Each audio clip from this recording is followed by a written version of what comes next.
bonjour à toutes, bonjour à tous, bienvenue dans votre nouvel épisode de The Trick Play. Deuxième épisode consacré au coaching carousel et comme le premier, je suis accompagné de Geoffrey. Salut Geoffrey, comment vas-tu? Salut tout le monde, salut Baptiste, ça va super et toi?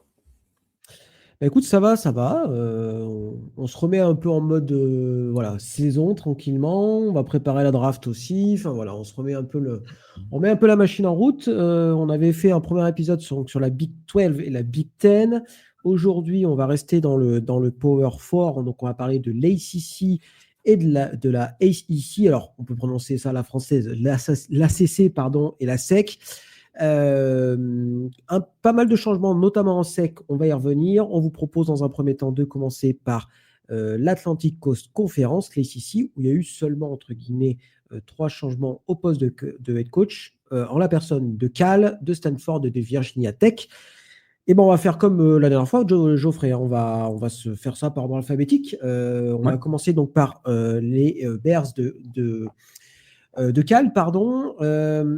Alors, les Bears de Cal, les Golden Bears, pardon, qui sont allés chercher Tosh Lupoy, l'ancien cordeau défensif d'Oregon.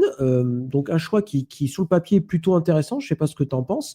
Il vient Mhm. du bonne expérience avec Oregon. Oregon avait une excellente défense. C'est un joueur du cru, c'est-à-dire que c'est un ancien defensive lineman des Golden Bears, donc il revient à la maison.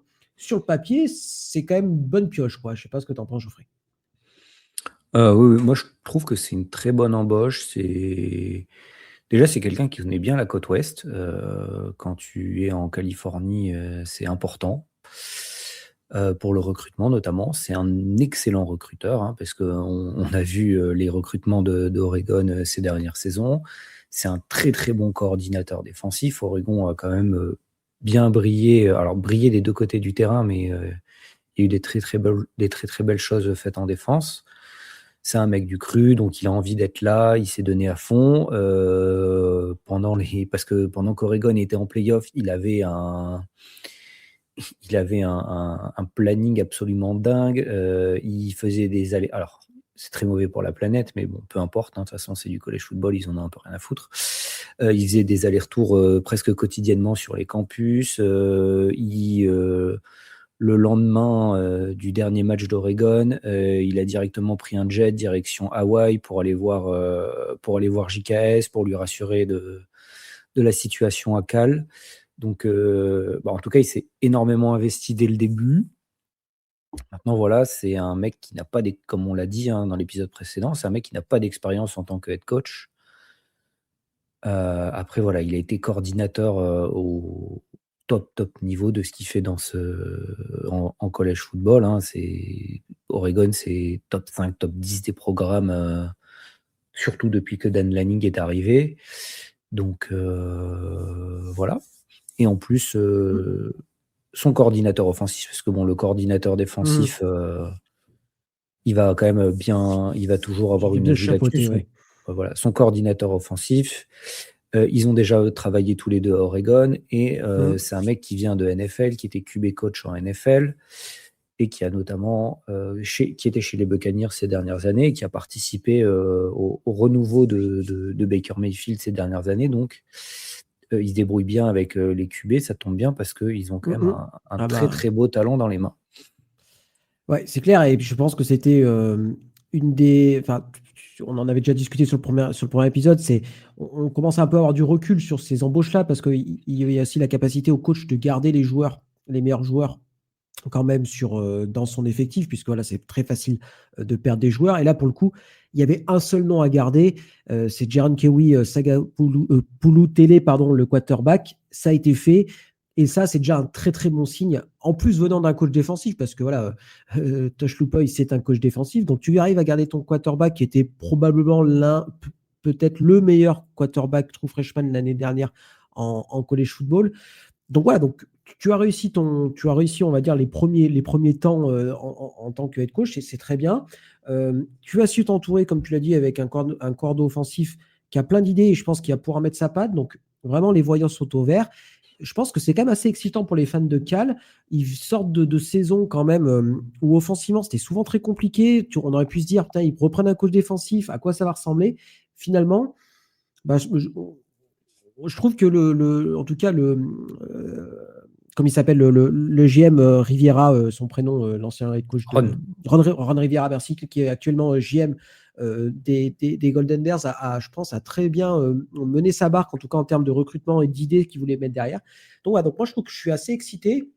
Après, il y a toujours le problème de Cal qui n'a rien à foutre en ACC et que je pense à terme posera des soucis. Voilà, qui dépasseront le cadre sportif, on va dire ça comme ça.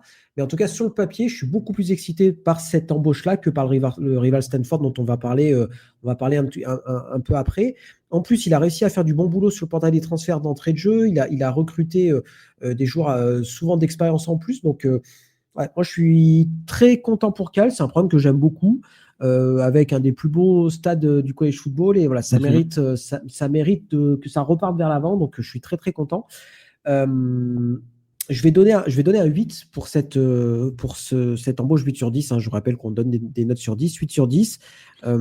Parce que, voilà, on va dire que les planètes sont alignées. Voilà, il sortait de 4 saisons, je crois qu'il a fait 4 saisons, il me semble, Ouais. en tant que défensif coordinateur du côté d'Oregon. Il avait fait un petit peu le tour de la question, son alma mater qui se libère. Enfin, voilà, c'était vraiment, voilà, on va dire que les planètes sont alignées au bon moment. Donc voilà, donc je vais être un 8 sur 10 et je pense que les premiers signes sont plutôt très bons. Et puis on sait que les CC, c'est quand même ouvert chez ouvert. Donc ça Mhm. peut vraiment rapidement être un bon programme Cal, je pense. Oui. Après, voilà, Cal, c'est pas facile de recruter parce qu'il y a des standards académiques un peu Tout élevés. à fait. Maintenant, je pense il peut gagner à Cal. Voilà. Ce qui est arrivé cette année où Cal fait une bonne saison et arrive quand même à perdre la rivalité contre Stanford avec Tosh Lupoy, je pense pas que ce sera le genre de chose qui arrivera. Surtout quand Stanford est aussi catastrophique qu'ils l'ont été cette année et les dernières saisons. Moi aussi, alors pas 8 sur 10, mais je vais mettre un 7 sur 10 parce que ouais, c'était une très bonne embauche. Maintenant, voilà, il y a quand même beaucoup d'inconnus. Et oui, là par contre, la CC, c'est très ouvert, hein. Derrière Miami, c'est un peu à qui veut prendre la place de seconde meilleure Mhm. équipe. Et comme on a pu le voir en Big 12, quand il y a une jungle comme ça, au bout d'un moment, ça finit par s'ordonner et ça donne des saisons assez excitantes aussi à suivre pour ces conférences-là. Ouais, ouais, ouais, ouais. Mais après, comme tu dis, effectivement, le problème de recrutement, hein, sur des facs comme ça au niveau académique assez élevé, on va en parler avec Stanford après, mais au moins il connaît il est passé par là, donc il sait ce que c'est, donc on va voir ce que ça va donner. Mais bon, avec le portail, il a réussi quand même à recruter, donc voilà, les standards académiques, c'est une chose, mais en tout cas maintenant avec le nouvel ère du college football, mine de rien, même les facs où on pensait que c'était compliqué, finalement, voilà, on arrive à trouver quand même des solutions. Bon, tant mieux pour Cal. Je te propose donc maintenant de passer à Stanford, l'ennemi intime. Ouais. Là, par contre, sur le papier, c'est quand même un petit peu moins sexy. Alors, c'est Tavita Pritchard qui arrive. Si vous ne connaissez pas ce bonhomme, à la rigueur, c'est presque normal. Alors, il a été quarterback de Stanford, il a été QB coach de Stanford, il a été coordinateur offensif de Stanford, mais, sa dernière expérience, c'est seulement, je mets des guillemets, bon, vous ne voyez pas, mais je mets des guillemets, QB coach Washington Commanders. Donc, sur le papier, Geoffrey, c'est un petit peu bizarre, mais il y a quand même des explications. Ouais, c'est sûr, c'est pas super, super sexy quand on regarde ça sur le papier. Voilà. Les points positifs, il connaît parfaitement bien la maison. C'est un ancien joueur de Cal. Il a été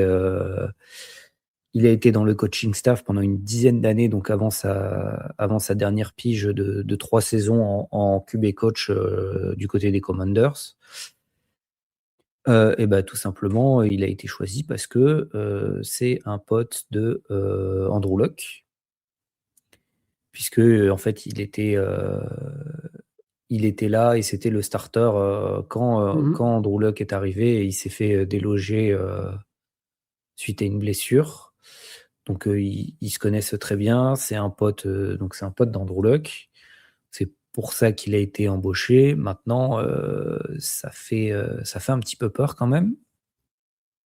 Parce que, de mon avis, hein, bah, il a passé les 3 dernières saisons en NFL en tant que coach de position Alors, je ne dis pas que ces gens-là ne travaillent pas, mais comparé à la charge de travail d'un head coach en college football, tout particulièrement ces dernières années, en plus avec tout ce qu'il faut gérer en termes de recrutement, de rétention d'effectifs, etc., c'est quand même une charge très, très importante. Il a eu qu'une seule expérience en tant que coordinateur offensif.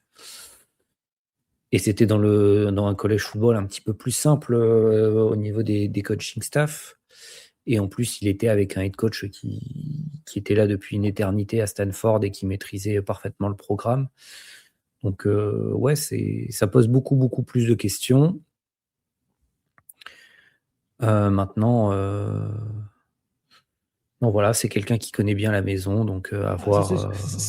ça, c'est sûr, mais tu vois, par rapport à la comparaison avec Cal, on est obligé de la faire. Mhm. Il a quand même pas beaucoup de certitudes. On n'a pas beaucoup de certitudes. A priori, c'est plutôt un coach offensif, mais sa période de coordinateur offensif au niveau de Stanford, c'est quand même là où Stanford a commencé à rentrer dans le rang de manière importante. Il y avait plus trop de playmakers. C'est les périodes post euh, Christian McCaffrey et d'autres running backs de talent du côté du Cardinal. Donc déjà, quand il a été poussé par la sortie, donc en 2022, il n'a pas trouvé de poste directement de cordeau offensif. Ça veut dire que c'était pas dingo ce qu'il nous proposait. Il part du côté de la NFL. On sait que les coachs de position, enfin, je veux dire, c'est très, très, comment dire, c'est beaucoup plus carré sur ce qu'on attend d'un coach de position à NFL par rapport en college football. Donc voilà, donc moi, forcément, je me fais un peu de soucis. Alors, c'est vrai que Andrew Luck, il est allé chercher son pote. Andrew Luck, donc, qui est maintenant général manager de Stanford. Moi, je me demande s'il y avait. La question, c'est toujours pareil, c'est qui tu pouvais recruter de mieux que le coach que tu allais chercher. Dans le cas Stanford, je pense quand même que tu pouvais peut-être récupérer peut-être un nom d'un coach du Group of Six ou je ne sais quoi, mais voilà, Andrew Luck, c'est quelqu'un d'intelligent, il sait ce qu'il fait, mais là, pour le coup, j'ai un petit peu du mal à voir quand même l'intérêt, la finalité du truc. Euh, j'ai quand même du mal avec quelqu'un qui a été que seulement. Enfin, il a été cordeau offensif, mais de son alma mater, enfin bref, c'est un petit peu bizarre. J'en sais rien. J'en sais rien. Il a l'avantage de connaître la maison, il a l'avantage de connaître la difficulté que c'est d'être joueur, coach du côté de Stanford. Sauf que maintenant, il faut gagner des matchs. Je ne suis pas certain que ce soit le candidat idoine pour y arriver, quoi. Ouais, je suis d'accord. Je suis d'accord avec toi. Ça ressemble presque à une embauche de copinage. Alors, évidemment que de toute façon, en college football, quand il y a des embauches de coach, bien sûr que ce soit le directeur athlétique ou maintenant les managers généraux, ils vont pas aller chercher des gens avec qui ils s'entendent pas. Maintenant, Stanford, je pense quand même, comme tu l'as dit, il y avait quand même, que ce soit dans des coordinateurs de programme du Power 4 ou dans des head coach du Group of Six, je pense que Stanford, ils auraient pu aller chercher quand même quelqu'un d'un peu plus sexy s'ils avaient eu envie. Après, voilà, Andrew Luck, bah oui, il est intelligent, mais c'est pareil, ça fait pas très longtemps qu'il est dans le monde du college football. C'est quand même une jungle assez particulière. Faudrait vérifier, mais j'ai pas de souvenir de grands faits d'armes de recrutement non plus. Après, bah, Stanford, tu peux dire oui, ça recrute avec son nom, mais en même temps, des programmes qui ont des exigences académiques qui vont bien recruter, bah, il y aura Cal avec Tosh Lupoy. Il y a Notre-Dame qui vient allègrement piocher en Californie également. USC académiquement, c'est pas dégueu. Et puis de toute façon, tout le pays vient piocher en Californie, donc bah, il faut quand même réussir à se démarquer. Et je sais pas s'il va être capable de ça. Ouais, je suis assez d'accord avec toi. C'est pour ça que moi, je vais mettre un 4 sur 10 parce que je vois pas comment Pritchard pourra amener Cal, non pas du tout pas, pourra amener Stanford, enfin en tout cas changer la trajectoire de Stanford et faire revenir Stanford sur le devant de la scène. Donc voilà, mais après, j'avais pas forcément de candidat non plus comme ça en tête pour le faire, parce que je pense que c'est une des conséquences de la réforme de la NIL, mais avant, tu pouvais draguer entre guillemets les joueurs en leur disant mais voilà, tu chopes un diplôme d'une grosse fac, après tu trouveras du boulot derrière. Mais maintenant, la plupart des joueurs gagnent quand même correctement leur vie pendant leurs 4 ou 5 années en université. Donc, cet attrait du diplôme est peut-être moins présent qu'il l'a été. Enfin, il faudrait savoir au niveau des coachs ce qu'ils en pensent. Mais d'un point de vue extérieur, ça me donne l'impression que si tu te fais 1 million ou pas loin sur une carrière universitaire, bah, que ton diplôme il vienne de Stanford ou d'un truc, enfin, reste un diplôme académique et donc avec des boulots qui sont plus ou moins bien payés après. Voilà, la différence n'est pas énorme maintenant, à mon sens, quoi. Ta petite note, Geoffrey? 4 sur 10, hein, pareil, c'est pas sexy du tout. Puis même, on disait pareil, d'autres facs académiques qui sont plaisantes, hein, Vanderbilt, hein, qui est carrément Tout à sexy fait. en plus ces dernières années. Donc, et en ACC, il y en a plein en plus, hein, des facs qui sont académiquement intéressantes, que ce soit des Duke ou ce genre de fac-là. Donc, ouais. Alors Stanford, c'est Effect- évidemment un cran au-dessus de tout ça parce que c'est quasiment ce qui se fait de mieux Tu fais avec Cal mieux, ouais, en bien dehors sûr. de la League. Mais voilà, c'est quand même une situation compliquée. Je sais, en tout cas, on a peu d'indices sur le fait que ce soit l'homme de la situation. Ouais. Effectivement. Ok, et ben par contre, on va faire une transition habile vers là peut-être le recrutement le plus sexy et le plus clinquant sur ce coaching carousel. Mhm. C'est bien évidemment James Franklin qui arrive du côté de Virginia Tech. Bon, on va pas, moi je vais pas, voilà, je l'ai déjà parlé. Pour moi, c'est le meilleur recrutement sur ce coaching carousel là. Avec Cal Whittingham, on en avait parlé. Pour moi, c'est le coach qu'il faut à Virginia Tech dans un environnement qui le correspond. Penn State, avec, on va dire, des aspirations un peu trop élevées peut-être pour lui, ne lui convenait pas. Mais avec Virginia Tech, ils seront ravis de faire des saisons à 10 victoires, ravis de revoir les Hokies sur le devant de la scène. Donc, je vais voilà, directement donner ma note. Pour moi, c'est un 9 sur 10 et c'est un excellent, excellent recrutement de la part des Hokies. Ouais. Pareil, hein, c'est un 9 sur 10. Même avec toi, c'est la meilleure embauche avec Kyle Whittingham. Et c'est encore une meilleure embauche que Kyle Whittingham parce que c'est pas une embauche où ils ont eu de la chance, parce que ils ont réussi à attirer Franklin, parce que je doute pas que il y avait quand même un paquet de programmes qui cherchaient à s'attirer ses services parce que ça reste un excellent head coach, même si effectivement peut-être qu'il a ses limitations pour aller chercher un titre national. C'est pas forcément c'est loin d'être la finalité de tous les programmes en college football. En plus, en restant à Virginia Tech, il va rester proche de son terreau de recrutement qu'il avait avec Penn State, hein. Il était avec Penn State. En fait, Penn State, il recrutait beaucoup au sud de enfin, tout ce qu'il y avait en Pennsylvanie, au sud de la Pennsylvanie. Bah là, en étant à Virginia Tech, ce territoire-là, il est juste au nord de Virginia Tech à la place d'être au sud. Mais ça reste à proximité. Tout ce qui est la région de New York et toute la région de New York, etc., il n'y a pas de gros programmes de football. Donc souvent, là, c'était Penn State qui en profitait, mais je pense que James Franklin, et ça s'est déjà vu avec ce qu'il a réussi à récupérer d'anciennes recrues qui étaient commit à Penn State, ou de joueurs qui ont transféré de Penn State. En tout cas, il avait une belle adhésion de pas mal de joueurs. Et que pour Virginia Tech, c'est le candidat idéal pour repropulser Virginia Tech sur le devant de la scène, en tout cas en ACC. Avec, je pense que si déjà d'ici à 5 années, il arrive à qualifier Virginia Tech en playoff, ça sera un immense succès pour les Hokies, vu la morosité du programme depuis un bon paquet d'années. Eh ben ouais, c'est vrai que Virginia Tech, bah, il y a toujours ce côté un peu, alors je sais pas si c'est géant endormi, on peut vraiment pas vraiment parler de géant, mais en tout cas programme avec du potentiel. Et puis voilà, je pense qu'il sait ce qu'il faut faire pour gagner. Il a gagné à Vanderbilt, hein, James Franklin, hein, parce qu'on adore lui taper dessus à Penn State parce qu'il n'était pas capable de gagner des gros matchs, etc., etc. Enfin, vous suivez le college football, vous connaissez les critiques qu'on peut lui faire. Mais ça reste, je pense, un très bon head coach. Peut-être que Penn State était un niveau peut-être trop élevé pour lui. En tout cas, voilà, moi, je suis assez emballé. Il a fait revenir Brenke, qui était l'ancien head coach de Virginia Tech, qui était son ancien cordeau défensif à Penn State. Donc voilà, il sait s'entourer, il a su faire revenir Brenke, c'est quand même une sacrée. Enfin, voilà, il faut quand même avoir du courage pour revenir dans la même fac que tu étais il y a 3 mois avant de te faire virer. Donc voilà, donc je trouve que c'est cool. Euh, moi, en plus, Virginia Tech, c'est quand même vraiment un programme, comme on a parlé des ICC, c'est quand même vachement ouvert. On sent qu'il y a quand même des programmes qui sont en difficulté, qui ont du mal à passer le cap. On pense à Clemson, on pense à Florida State, des problèmes comme ça. Et je pense que voilà, Virginia Tech, avec un bon head coach, ça peut très, très, très clairement jouer les premiers rôles dans cette conférence-là.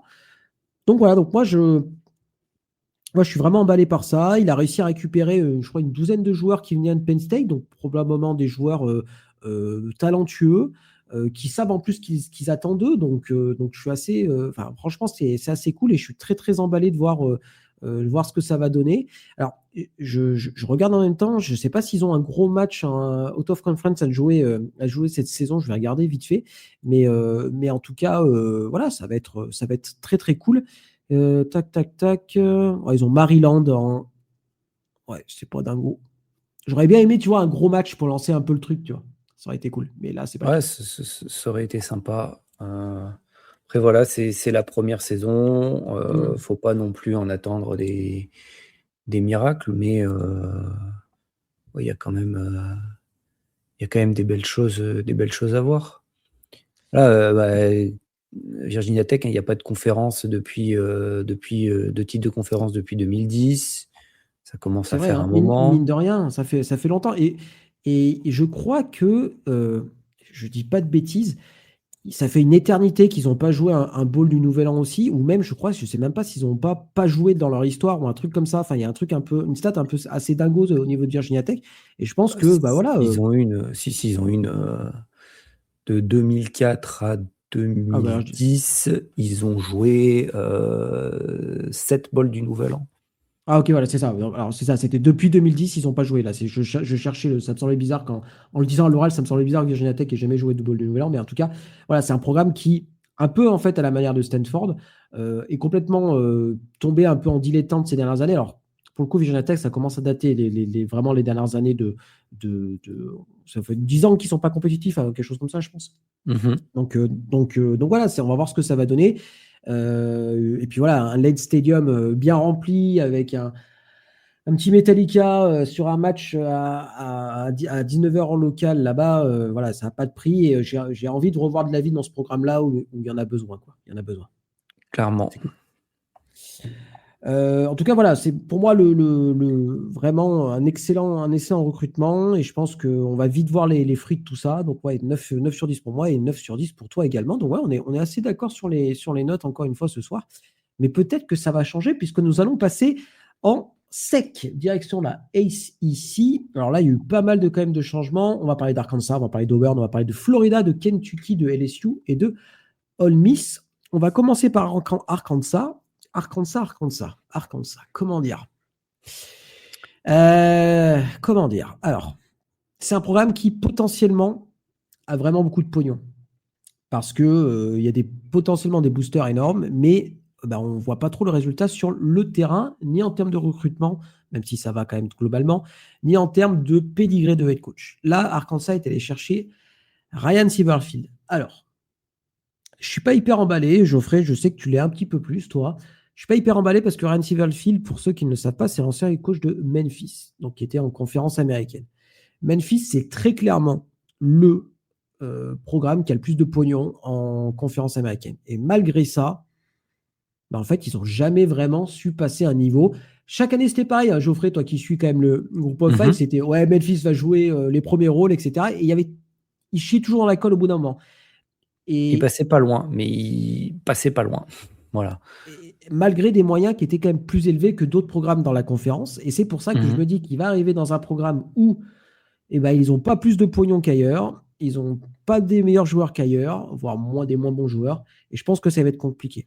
En plus, pour le coup, il y avait Alex Golèche qui était présumé pour le poste, mais en fait, il les a fait un peu attendre parce qu'en fait, je pense qu'il voulait Auburn, qu'il a eu après, on va en parler. Mais voilà, en fait, c'était pas le premier choix pour diverses raisons, je pense. Et il arrive un petit peu sur la pointe des pieds.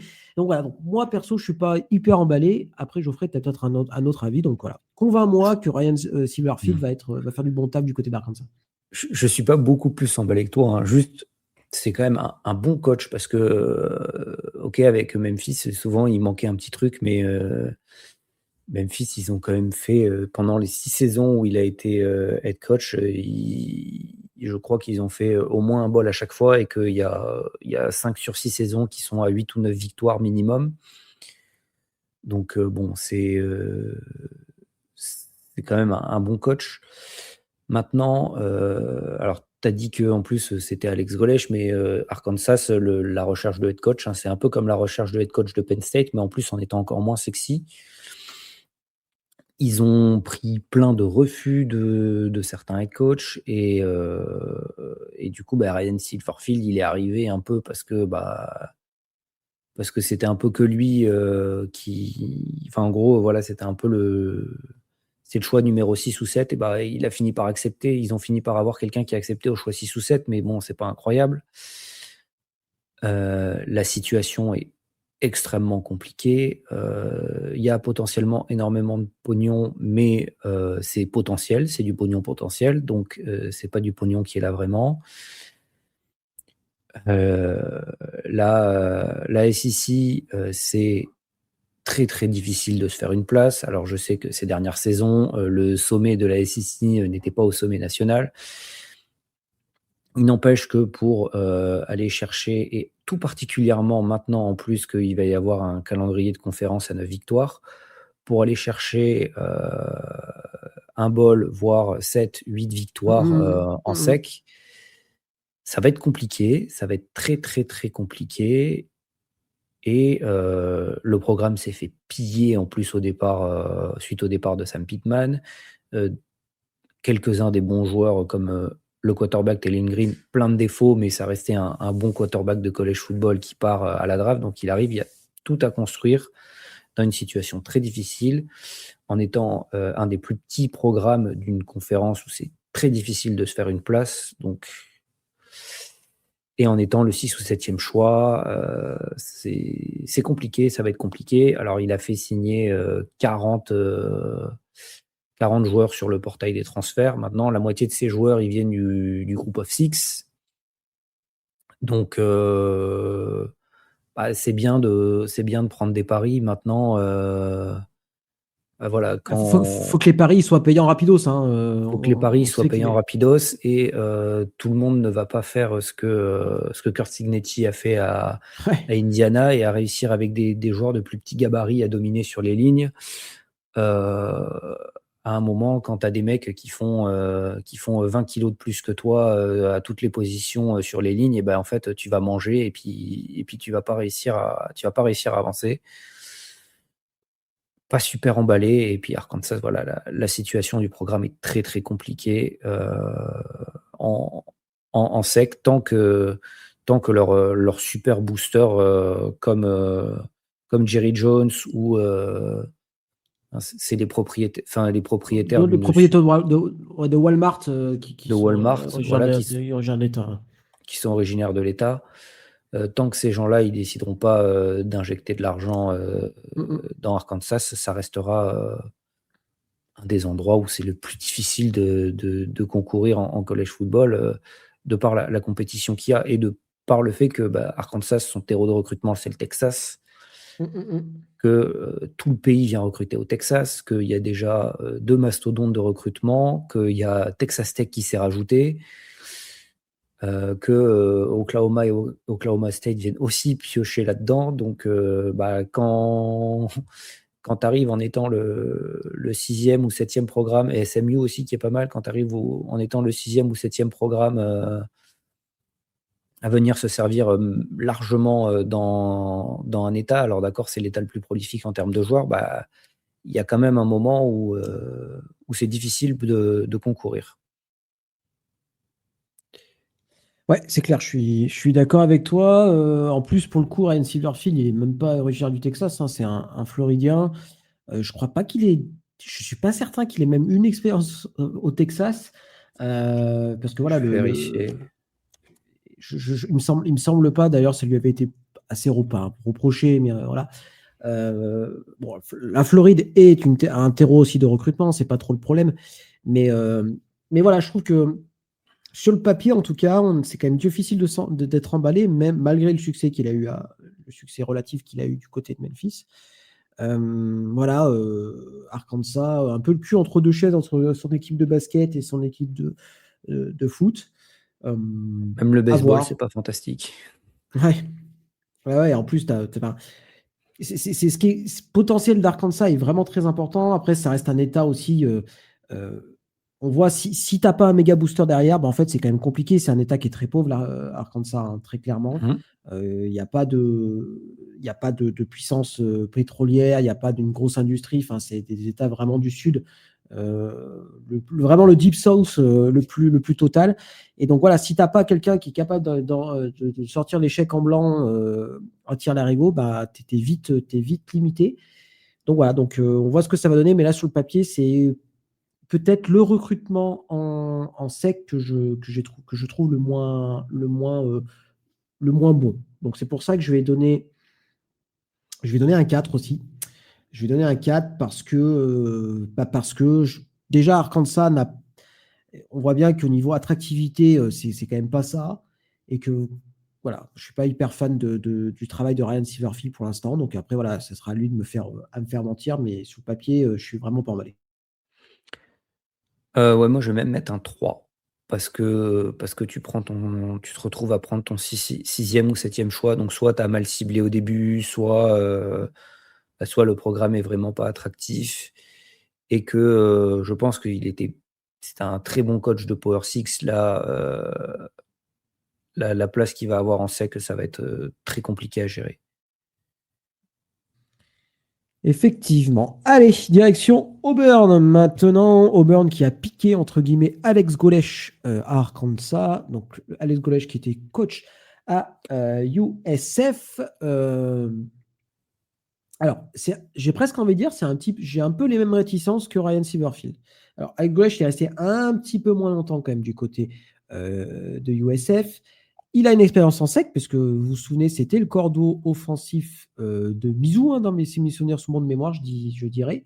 Mizou, c'est ça, Geoffrey? Je suis en J'ai train un de doute d'un coup. vérifier. Non, de Tennessee. De Tennessee, pardon, pas de Mizou, de Tennessee, je suis pas, il était avec Apple, je crois. De Tennessee, pardon, donc expérience en sec. Mais voilà, USF, c'est un programme qui a aussi de l'argent du côté de la conférence américaine et sa meilleure bilan avec le programme, avec les Bulls, c'est 9-3. Donc voilà, je ne sais pas. Je ne sais pas trop. Auburn, très clairement, à la croisée des chemins, hein. On sent quand même, je ne sais pas ce que tu en penses, quand même un décalage entre les programmes de la SEC qui ont on va dire, une assise financière importante et ceux qui ne l'ont pas, hein. Et Auburn fait Mmh. partie de cette deuxième partie-là. Enfin, tu vois, moi, je mettrais vraiment d'un côté Georgia, Texas A&M, et de l'autre, Bama. ouais, et encore Bama, tu vois, je suis même pas si sûr que ça, qu'il y ait tant de pognon par rapport à un Georgia, par exemple, un Texas A&M, un Texas. Et puis les autres programmes de la SEC qui sont dans des États qui sont, je répète, j'ai dit du côté, ce que j'ai dit par rapport à Kansas, des États qui sont quand même relativement pauvres et qui, voilà, si tu n'as pas des donneurs vraiment qui ont envie de donner vraiment beaucoup d'argent d'un coup, bah, tu te retrouves un petit peu plus en difficulté. Avec Goulet, je pense que c'est un bon coach. Je pense que c'est un meilleur coach que Ryan Silverfield. Mais réussir à Auburn, c'est quand même compliqué, hein, depuis quelques années. Tu as quand même l'ombre du grand frère Alabama qui est quand même là, et je pense que c'est compliqué de se défaire de tout ça, parce qu'au moins Arkansas, ils sont tout seuls, tu vois, Chauffré. Ouais, ouais. Auburn, tu as toujours voilà, ce monstre qui est Alabama, bon, qui a peut-être perdu un petit peu de superbe, mais quand même toujours là. Donc voilà, après, c'est toujours pareil. Qui tu pouvais choper mieux qu'Alex Golech, quoi. Voilà. Sachant que voilà, Johnson Rall, on savait que c'était un nom qui allait revenir dans tous les postes, etc. Donc, sur le papier, c'est pas hyper emballant, mais qui tu pouvais choper de mieux, quoi. Moi, je suis vachement plus emballé que toi sur, Alex Golech. Je pense que c'est un très bon coach. Quand il reprend, USF, pour la saison 2023, bah, USF, ça fait 5 ans qu'ils sont pas allés en bowl. Il arrive directement, ils vont en bowl. Bon, il y a eu une progression qui était attendue pour la saison suivante qui est pas arrivée, mais en 2025, il y a eu une belle progression. Ils ont été dans la course pour la place aux playoffs. Il a réussi à très, très bien recruter dans un programme du Power Six, en Floride. Alors d'accord, c'est la Floride, il y a un bon vivier, mais ça reste difficile de recruter comme tout le pays vient se servir aussi en Floride. Donc, moi, je suis plus excité que Ryan Silverfield. Il a pas attendu aussi longtemps. Je pense que c'était un candidat qui était quand même assez attendu. Et après, en termes de situation, bah, Auburn, c'est quand même une bien meilleure situation que Arkansas. Il y a plus de pognon dans les boosters, hein, parce que même si ces dernières saisons, les résultats n'ont pas suivi en termes de recrutement, Auburn, ils ont réussi à attirer des QB border 5 étoiles. Ils sont allés chercher des super talents, des joueurs 5 étoiles, etc. Parce que Arkansas, j'ai pas souvenir de la dernière fois qu'un joueur 5 étoiles est arrivé à Arkansas. Que c'est l'Alabama et que l'Alabama déjà, il y a un meilleur vivier de joueurs locaux que l'Arkansas. Oui, c'est vrai. Qui est déjà, c'est déjà pas à négliger. Puis Auburn, c'est plus sexy qu'Arkansas. C'est quand même un titre. Alors ça commence à faire un moment, mais c'est quand même un titre dans ce millénaire. Il y a des belles saisons, il y a Ouais, plein de joueurs. un titre et même une finale nationale en 2013. Donc, ouais, Oui, non, c'était il y a déjà 13 ans, mais oui, oui, oui, tu peux gagner, quoi. c'est un programme où tu peux gagner. Et alors oui, il y a l'ombre du grand frère, mais bah, le grand frère, il y avait l'ombre quand il y avait Nick Saban. Et même si Kellen DeBoer, je pense que c'est un très bon coach, je pense quand même que l'ombre de Alabama, et surtout et même entre la fin de Nick Saban et là maintenant, bah, Alabama n'était plus aussi dominant que ce qu'ils ont été par le passé. Donc l'ombre se fait quand même un petit peu moins forte. Et il y a de la place pour gagner. Je pense que c'est un très bon coach. C'est un très bon coach de quarterback. Il arrive en plus avec son Ah QB bah, de USF, j'ai oublié son nom, qui Baron sera, Brown. qui sera meilleur que Jackson Arnold, à n'en pas douter.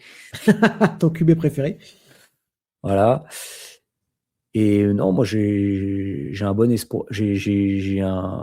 Ça peut réussir. Ça peut réussir à Auburn. Et en plus, moi, ce que j'apprécie aussi, c'est que Auburn redevient un programme appréciable Oui, c'est vrai. auquel on peut souhaiter du succès. Et Ouais. rien que ça, déjà, ça me fait plaisir parce que Auburn, c'est un programme que j'aime bien.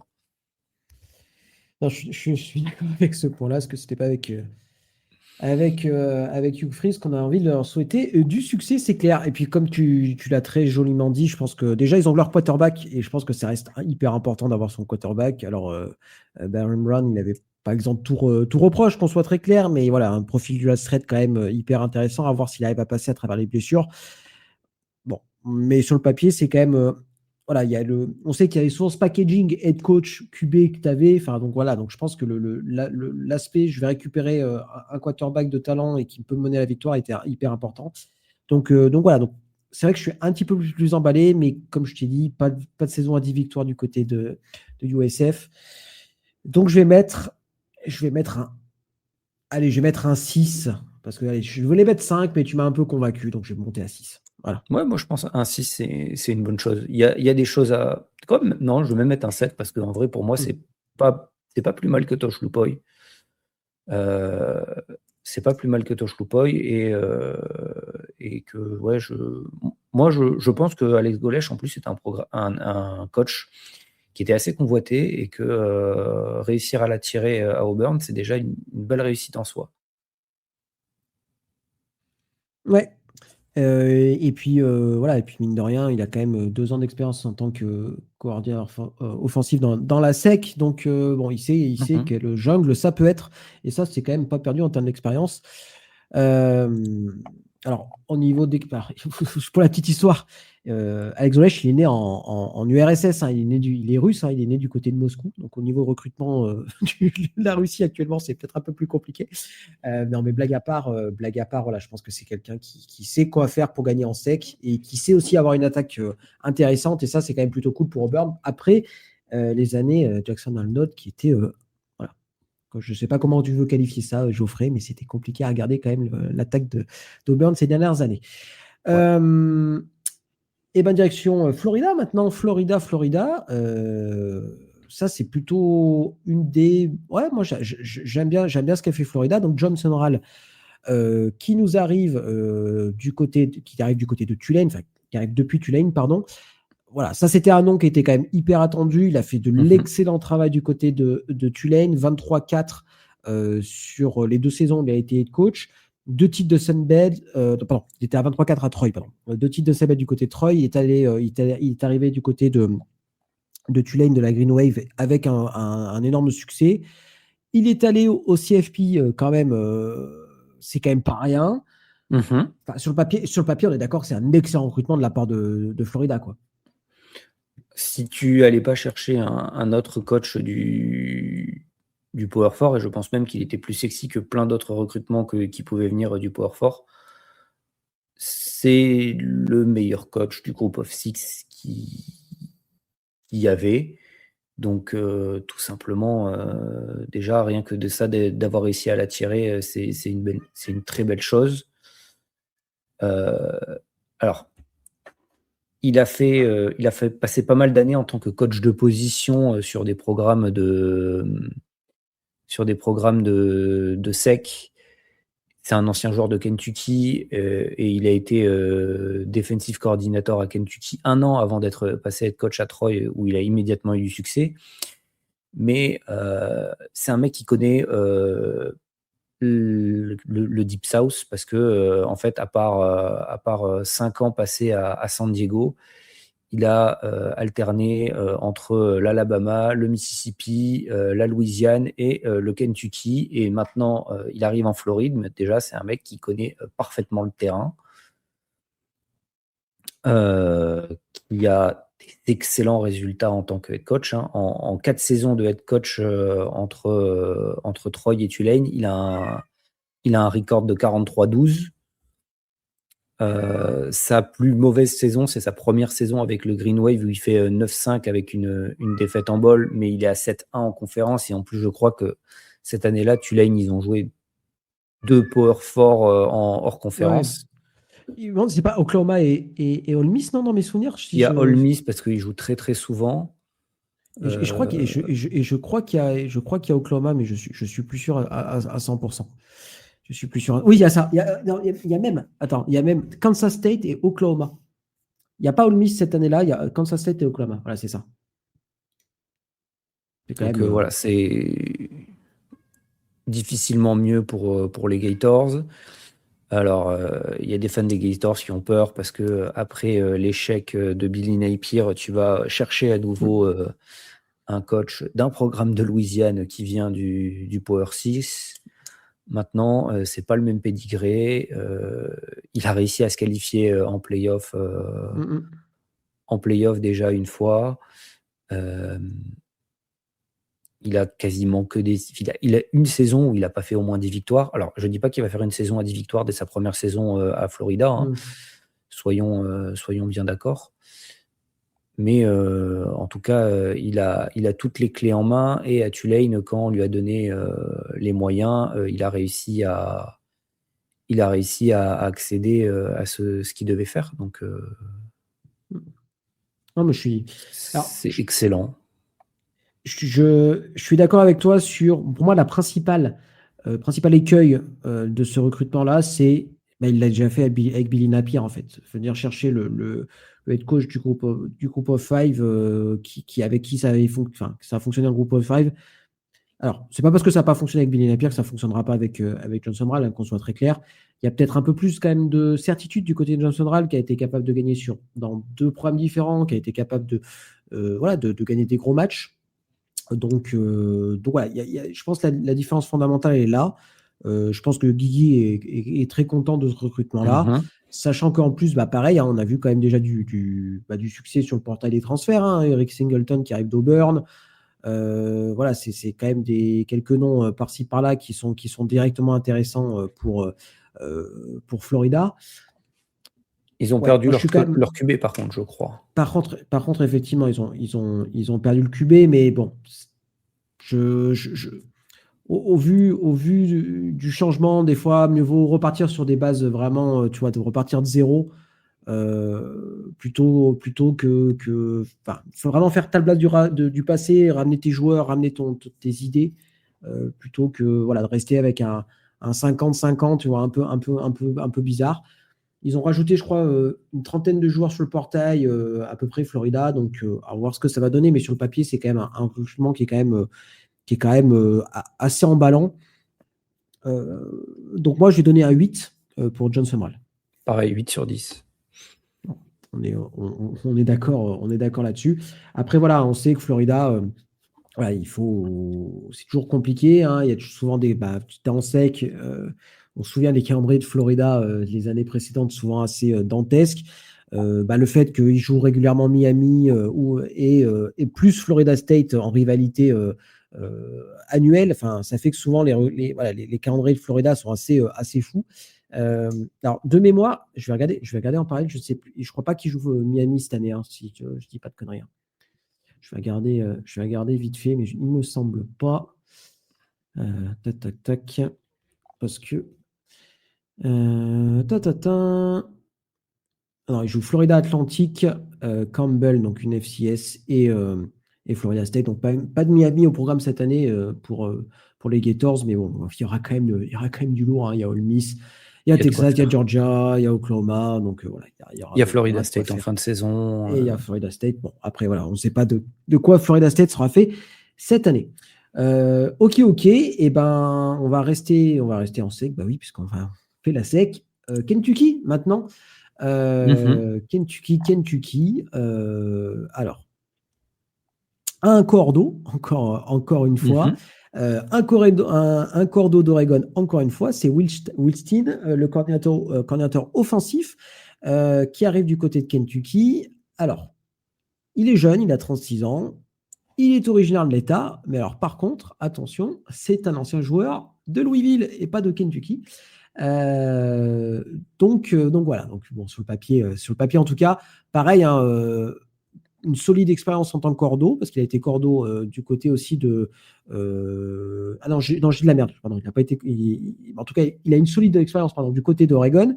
Il a Mhm. mené une attaque d'Oregon quand même, qui était quand même plutôt sympa à suivre quand même ces dernières années. Qu'est-ce que t'en penses, toi? Bon, passer après Stoops, ça va peut-être être compliqué. On pensait qu'on ne verrait jamais Stoops partir de Kentucky. Ça a été le cas finalement. Pareil, moi, c'est un recrutement que j'aime bien. Voilà, que j'aime C'est bien. assez sexy. Euh, c'est un, c'est un très très bon, c'est un très très bon coordinateur offensif. Il fait briller ses quarterbacks. L'attaque d'Oregon a toujours été assez productive. Alors il y a eu des petits problèmes de running back cette année. Enfin, c'était pas bien défini, mais en tout cas, Oregon, que ce soit en attaque ou en défense, hein, comme on l'a dit avec Tosh Lupoy, mais ça n'a jamais particulièrement pêché d'un des deux côtés du terrain. C'est un bon recruteur, c'est important. Voilà. Maintenant, Tosh Lupoy, il est un peu plus confortable qu'à Kentucky. Alors même si à Kentucky, du côté du football, tu n'as pas la même pression que quand tu es le head coach de l'équipe de basket. Maintenant, en football, en tout cas, c'est une situation très difficile. Le Kentucky, c'est pas un État qui produit beaucoup de joueurs. Tu es bien au nord du Deep South. Voilà. Donc, en termes de recrutement, c'est pas facile non plus. Tu es plus proche. Tu vas surtout T'es, dans l'Ohio, hein. ouais, Tu vas t'es surtout plus dans proche l'Ohio, hein. c'est ce que j'allais dire. Tu es plus proche de Mm. l'Ohio que de l'Alabama ou de la Louisiane. Donc, c'est pas simple. Euh, Tu passes après un head coach qui est quand même resté très très longtemps, qui a fait des belles choses à Kentucky, mais qui est quand même qui n'a pas réussi à suivre le changement imposé par la Mm. NIL. C'est pas simple. Je pense que en attaque, il y aura du mieux du côté de Kentucky. Maintenant, après, c'est pareil avec ces coordinateurs qui arrivent de très très gros programmes et qui se retrouvent dans des programmes où ils sont head coach avec moins de moyens que ce qu'ils auront. Est-ce qu'il va être capable d'installer son attaque aussi confortablement sans avoir une ligne offensive ultra dominante, avec des super receveurs, enfin avec plein de difficultés que tu n'as pas quand tu es coordinateur offensif à Oregon. Mhm. Donc ça pose des questions. Après voilà, maintenant c'est un très très bon coordinateur. Il faut qu'il arrive à Mhm. prouver qu'il est capable de devenir un head coach, qu'il arrive à bien recruter. Voilà, moi il n'y a pas grand chose à dire de Mhm. plus sur Will Stein, hein. De mon côté, je vais mettre un 6 sur 10 pour l'embauche. Mhm. Je vais te suivre là-dessus. Après, voilà, il a tout de suite été assez actif, hein, sur le portail des transferts. Il est allé récupérer pas mal de joueurs avec beaucoup d'expérience, notamment le quarterback de Notre-Dame, Kenny Minchey. Alors, c'est pas forcément le quarterback avec plus d'expérience, mais en tout cas, qui a du vécu et qui a joué dans des équipes qui savent gagner. Il a mis aussi une emphase importante sur la ligne défensive, sur son recrutement au niveau du portail. Donc voilà, il sait aussi ce qu'il faut pour gagner. C'est un gosse de l'État. À voir, à voir. Mais voilà, il est dans un environnement qui n'est pas simple. Avec, voilà, tu es en SEC, tu as 9 matchs de conférence maintenant. Dans l'État, tu as ta rivalité avec Louisville. Louisville qui fonctionne très très bien quand même en ce moment. Euh, donc voilà, donc c'est pas simple, mais bon, pareil, sur le papier, tu récupères un gosse de l'État. Alors bon, c'est pas un mec qui sort de Kentucky, mais qui sort de l'ennemi intime, mais à la rigueur, c'est pas très grave. T'es cordeau des meilleures attaques de ces dernières années en college football. Donc voilà, donc il faut y aller, quoi. Je veux dire, tu pouvais pas te permettre de récupérer quelqu'un. Enfin, sur le papier, c'est quand même un bon recrutement. Après, c'est toujours pareil, il faut voir. Passer de cordeau offensif ou un cordeau tout court à être coach, c'est plus le même taf, c'est plus les mêmes responsabilités, c'est plus la même pression. Voilà, on voit bien qu'il y a certaines personnes qui sont meilleures en tant que cordeau que head coach. Coucou Steve Sarkisian, si tu m'écoutes. Donc voilà. Donc moi, je vais te suivre sur ton 6 en disant que je pense que c'est un bon recrutement, mais il y a d'autres paramètres qui font qu'à Kentucky, c'est quand même compliqué d'être très très compétitif en college football. Ouais. Et ben voilà, on se garde les deux meilleurs pour la fin. On va faire la petite doublette LSU Ole Miss. On va commencer par LSU. Bon, vous connaissez le drama. Lane Kiffin quitte Ole Miss, de façon, voilà, chacun qualifiera, chacun mettra le curseur où il a envie de mettre le curseur. On va dire, je dirais de manière pas très élégante. Il quitte Ole Miss pour un rival en sec en la personne de LSU. Bon, Geoffroy, on est d'accord que ça passe ou ça casse. Soit LSU est champion national, soit Lane Kiffin est à Pôle emploi dans 2 ans. On est d'accord, quoi. Ouais, alors bon, pour l'emploi dans 2 ans, on verra aussi l'état des finances de la fac parce que en payant le buyout de Brian Kelly et en sortant en sortant un chèque encore plus gros que ce que Brian Kelly avait pour embaucher Lane Kiffin, je ne sais pas s'ils pourront se permettre de payer de buyout comme ça de cette manière. Bon, celle-là, vous étiez au courant, c'est l'embauche qui a fait le plus de bruit du coaching carousel, bien évidemment. La manière dont ça s'est fait en plus. Au moment où ça s'est fait, ça amplifiait le bruit. Lane Kiffin avec LSU, ouais, comme tu l'as dit, ça passe ou ça casse, mais c'est même au-delà de juste les résultats, c'est même la mentalité, comment ça va se passer avec les fans, comment tout va s'articuler. C'est une fac qui est très exigeante sur ses résultats. C'est un des jobs les plus désirables de tout le college football. Je pense une fois qu'on a passé Georgia, Texas, Michigan, Ohio State, je pense que voilà, LSU, LSU en tout cas, il fait partie du top 10 des jobs les plus désirables sans aucun C'est clair, souci c'est et clair. il n'est pas 10e clairement. Mhm. Voilà, maintenant, quand on a une bouche grande comme celle de Lane Kiffin, avec les fans de LSU, il va falloir assumer. Pour ma part, j'étais pas persuadé que ce soit le meilleur fit en termes de personnalité, en termes d'identité. En dehors de LSU 2019, avec une des meilleures attaques de l'histoire du college football, la meilleure ou pas, enfin bref, peu importe comment vous voulez la classer, mais en tout cas tout là-haut. C'est une fac qui a une identité défensive, grosse défense, jeu au sol. Et là, on est sur un head coach qui a un style très flamboyant, qui prend énormément de risques sur certains play calling, etc. Et qui a des comportements, une manière de faire où il sera encore plus sous le feu des projecteurs que ce qu'il était à Ole Miss. À Ole Miss, il était sous le feu des projecteurs quand il disait des conneries et c'était amusant. Quand tu es à LSU, la pression est quand même supérieure à Ole Miss, supérieure que ce qu'elle était à Ole Miss. À Ole Miss, c'est quasiment le meilleur head coach de l'histoire, sauf si on prend en compte celui qui a gagné un championnat national fin des années 50, début des années 60. Mais en tout cas, voilà, ça faisait très très longtemps. Il a empilé les saisons à 10 victoires plus rapidement que n'importe quel autre coach de l'histoire de Ole Miss.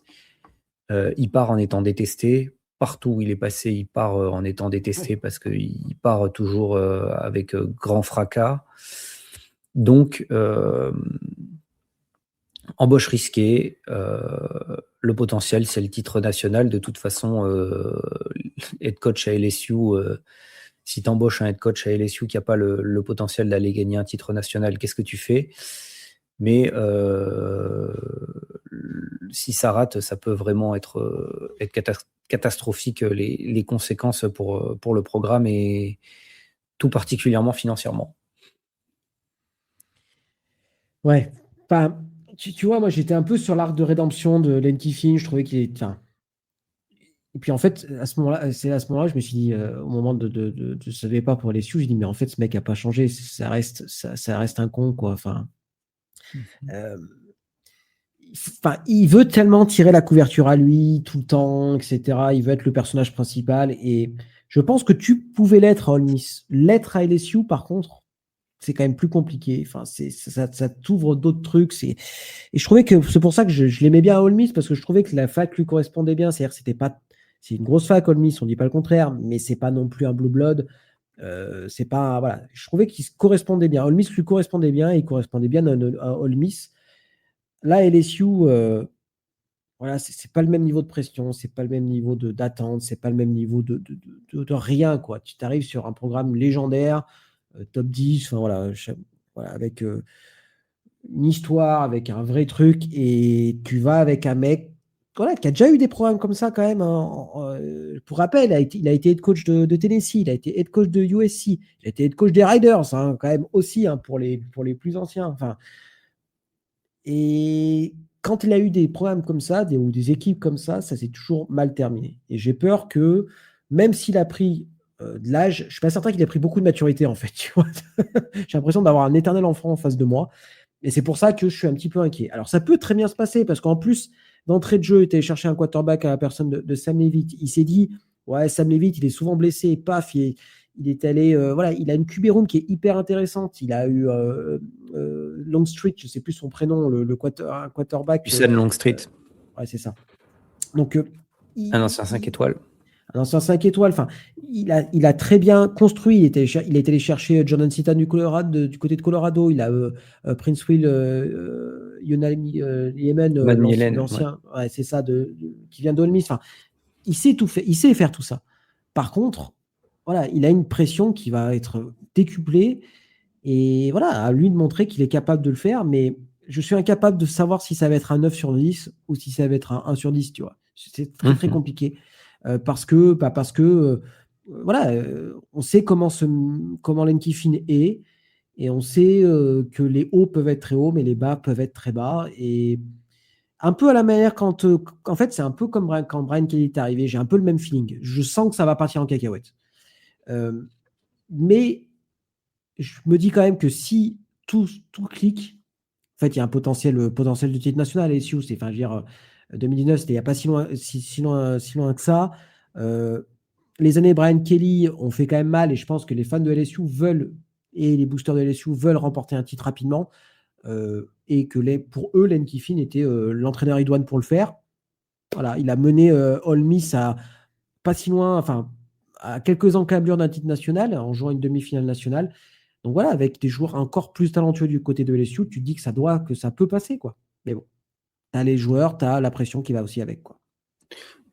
Et un petit truc aussi, quand il est parti de Ole Miss, il y a eu un peu des langues qui se sont déliées, avec des comportements pas terribles dans les fameux cours de yoga de Lane Kiffin. On a aussi appris que tout ce qui se passait avec le chien Juice Kiffin, et ben en fait, c'était pas vraiment son chien, c'est juste un chien qui louait en fait pour faire des opérations de com, etc. Donc vraiment des trucs qui peuvent rester cachés quand tu es à Ole Miss, quand tu es à LSU, ça va pas rester caché, quoi. C'est des choses qu'ils vont savoir immédiatement, et si tu commences à avoir ce genre de distraction autour d'un programme comme LSU avec le battement médiatique que ça engendre, ça va pas être les mêmes conséquences que à Ole Miss. Ouais, c'est ça. Bah, c'est pour ça que ça me fait un petit peu peur. Et puis, il n'y aura pas de temps des shows, hein. Je veux dire, là, c'est Clemson d'entrée de jeu en week 1. Alors, c'est du côté de LSU. Voilà, mais il y a déjà un gros test d'entrée de jeu. Et en semaine 3, vous savez où il va? Il va du côté d'Ole Miss. Et je pense que les joueurs d'Ole Miss qui sont restés et les fans d'Ole Miss, voilà, ils attendent que ça. Et derrière, tu as Texas A&M. Donc, attention, tu peux commencer ta saison en 1-3 hyper, hyper rapidement. Et là, attention, attention. Donc, voilà. Même en Je 2-2, dis hein. pas que. Oui, Même en même 2-2, en. la Louisiane est déjà en feu, hein. Ouais, mais c'est ça. Enfin, donc, attention. Vraiment, attention. Alors après, le reste du calendrier est un petit peu plus tranquille. En tout cas, la moitié du calendrier est un petit peu plus tranquille. Mais la fin, ça revient compliqué. Donc, c'est pour ça que moi, j'ai toujours peur. Et je pense que cette pression-là, peut-être qu'il aura peut-être du mal à la gérer. J'en sais rien.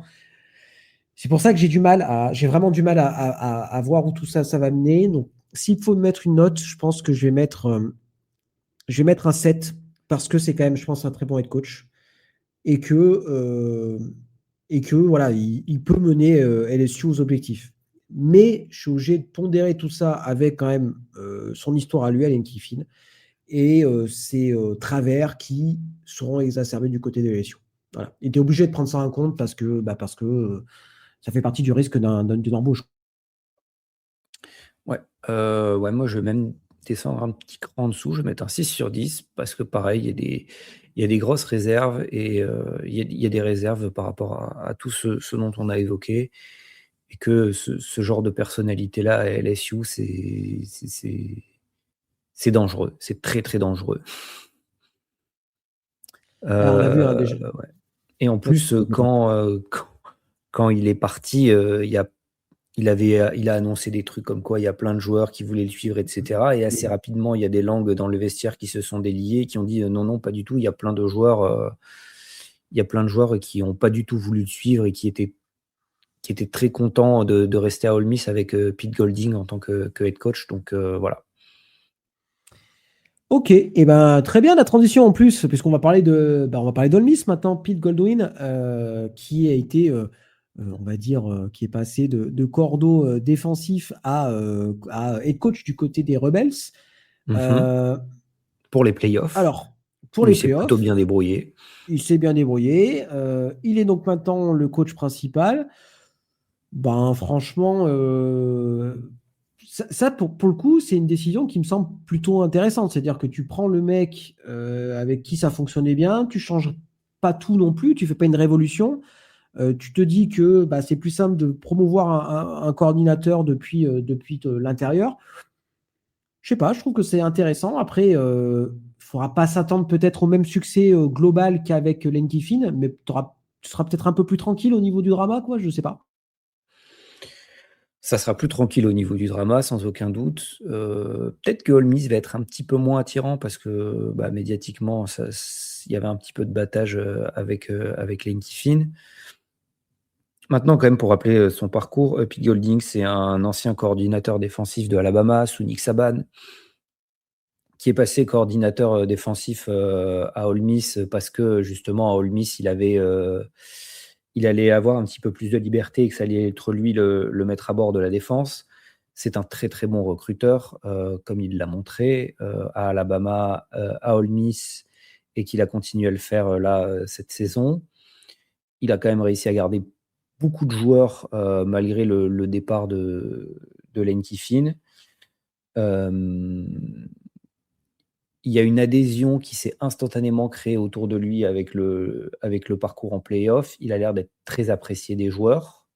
Il faudra voir comment ça va se passer dès l'année prochaine quand la lune de miel sera un peu passée et qu'il y aura un petit peu de difficulté parce que entre les seniors et quand même les quelques départs sur le portail, il y a une petite baisse de qualité quand même dans l'effectif d'Ole Miss. Maintenant, moi, je pense que c'est une très bonne embauche et avec le parcours en play-off qu'il y a eu, il n'y avait pas vraiment. C'était difficile de faire un autre choix. Mmh. S'ils avaient perdu dès le premier tour des play-offs, peut-être qu'il y aurait eu autre chose, mais vu l'adhésion qu'il avait créée autour de lui de la part des joueurs avec le parcours en play-off, c'est le meilleur choix.